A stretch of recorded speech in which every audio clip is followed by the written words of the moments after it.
കൊടുക്കാന്ന് പറഞ്ഞിട്ട് മാസം 2 മാമ അറിഞ്ഞാൽ എന്റെ മയ്യത്തും ഓളെ നിക്കാഹ് ഒരുമിച്ച് നടക്കും. എടാ അതിപ്പോ ഞാൻ പണം കൊടുത്താലും നിന്റെ മയ്യത്തും അവളുടെ നിക്കാഹും ഒരു ദിവസം തന്നെ നടക്കും.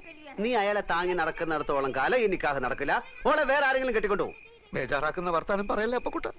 നീ ഒരു കാര്യം ചെയ്യും, നീ ആ കട തൂത്തുവായിരുന്ന പണി നിർത്തിയിട്ട് സ്വന്തമായിട്ടൊരു കച്ചവടം തുടങ്ങാൻ നോക്ക്. അതിന് പണം വേണ്ടേ? ഉണ്ടാക്കണം. അതെങ്ങനെ? നീ എന്റെ കൂടെ നിക്കേ.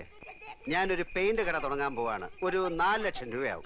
പണം കായ്ക്കുന്ന മരം എന്തെങ്കിലും നട്ടുപിടിപ്പിച്ചിട്ടുണ്ടെങ്കിൽ 4 ലക്ഷം പോലും. എടാ ബാങ്ക് തരും. മാനേജറെ പോയി കണ്ടു. നല്ല അമ്പോറ്റി അടിച്ചിങ്ങ് ലോണിനുള്ള ആപ്ലിക്കേഷൻ കൊടുത്തു. അടുത്ത ആഴ്ച കാശ് കിട്ടും. അപ്പൊ കുട്ടാ നമ്മളെ അങ്ങനെ മണ്ടനാക്കല്ലേ. എന്നെ വിശ്വാസം ഇല്ലെങ്കിൽ നീ എന്റെ കൂടെ വാ. ബാങ്ക് മാനേജറുടെ വായിന്ന് തന്നെയൊക്കെ 2 ലക്ഷം രൂപ ഡിപ്പോസിറ്റ് കൊടുത്താൽ 10 ലക്ഷം രൂപയുടെ സ്റ്റോക്ക് വരും. വിറ്റിട്ട് 3 മാസം കൊണ്ട് പൈസ തിരിച്ചു കൊടുത്താൽ മതി. കടയുടെ വാടക 1.25 ലക്ഷം രൂപ. പോയിട്ട് 75,000 25,000 വീട്ടിലേക്ക് അയച്ചു കൊടുത്താലും കുറെ നാളത്തേക്കുള്ള കേസും ഫീസും നടക്കും. ബാക്കി 50,000 15,000 കൊണ്ട് മറ്റേ മോട്ടോർ ബൈക്ക് മാറാടിയുടെ മുഖത്ത് വലിച്ചോണ്ട് കൊടുക്കും. ബാക്കി 35,000 15,000 കൊണ്ട് അന്തസ്സുള്ള വൃത്തിയായിട്ടൊരു സ്ഥലം താമസിക്കാൻ.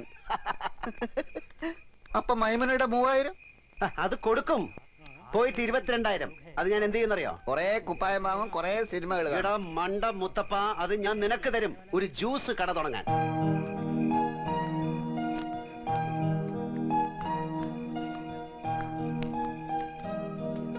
പക്ഷേ ഇതൊക്കെ നടക്കണമെങ്കിൽ ചെറിയൊരു പ്രശ്നമുണ്ട്. എന്ത്? 2 വർഷത്തെ കടവാടക മുൻകൂർ കൊടുത്താലേ ഈ ഓണർ വാടക ചീട്ട് എഴുതി തരൂ. അത് കാണിച്ചാലേ ലോൺ കിട്ടൂ. തിങ്കളാഴ്ച ലോൺ കിട്ടും. 5 ദിവസത്തേക്ക് ഒരു 1.25 ലക്ഷം രൂപ ലോൺ കിട്ടി. അപ്പൊ തന്നെ തിരിച്ചു കൊടുത്തേക്കാം.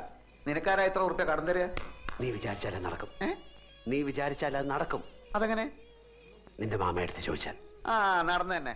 ആളും തരവ് മുതൽ നോക്കിയിട്ടാ മാമ കാശ് കൊടുക്കുക. നിനക്കാന്ന് പറഞ്ഞാൽ 10 ന്യായ പൈസ തരില്ല. എന്ത് കണ്ടിട്ടാ? എടേ എനിക്ക് വേണ്ട. എന്റെ അളിയൻ രവീന്ദ്രൻ നായരല്ലേ, അയാൾക്ക് കൊടുത്താൽ മതി. അതെങ്ങനെ?